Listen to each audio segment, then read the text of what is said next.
சிறகடிக்க ஆசை சீரியல்ல அடுத்த வர எபிசோட்ல நம்ம அண்ணாமலை இருந்துட்டு அந்த பையனை அந்த அம்மா நம்மளை நம்பி விட்டுட்டு போயிருக்காங்க. பணத்துக்காக அந்த பையனை ஏதாச்சும் பண்ணிட்டு போறாங்க.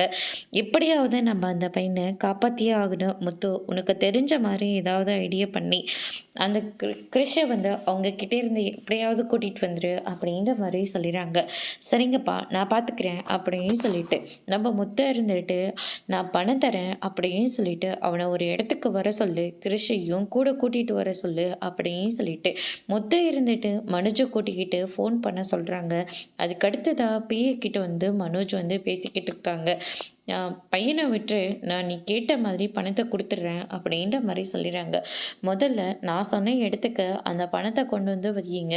அதுக்கப்புறமா இந்த பையனை நான் உங்ககிட்ட ஒப்படைக்கிறேன் அப்படின்னு சொல்லிட்டு அந்த பிஏ வந்து சொல்லிடுறாங்க. இதை கேட்டோன்னே மனோஜ் இருந்துட்டு சரி நாங்கள் அப்படியே செய்கிறோம் அப்படின்னு சொல்லிட்டு அவங்க சொன்ன இடத்துக்கும் வந்துடுறாங்க. அதுக்கு அடுத்ததான் இந்த பக்கம் ரோகிணி இருந்துட்டு ரொம்பவே ஃபீல் பண்ணி அழுந்துட்டு இருக்காங்க.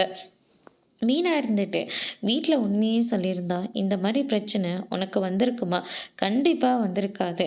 ஆனால் இப்போ யாருக்கோ பயந்துக்கிட்டு இப்படி எதுக்கு மறைஞ்சு மறைஞ்சு இந்த மாதிரியெல்லாம் நீ பண்ணிக்கிட்டு இருக்க அப்படின்னு சொல்லிட்டு மீனா வந்து சொல்லிக்கிட்டு இருக்காங்க.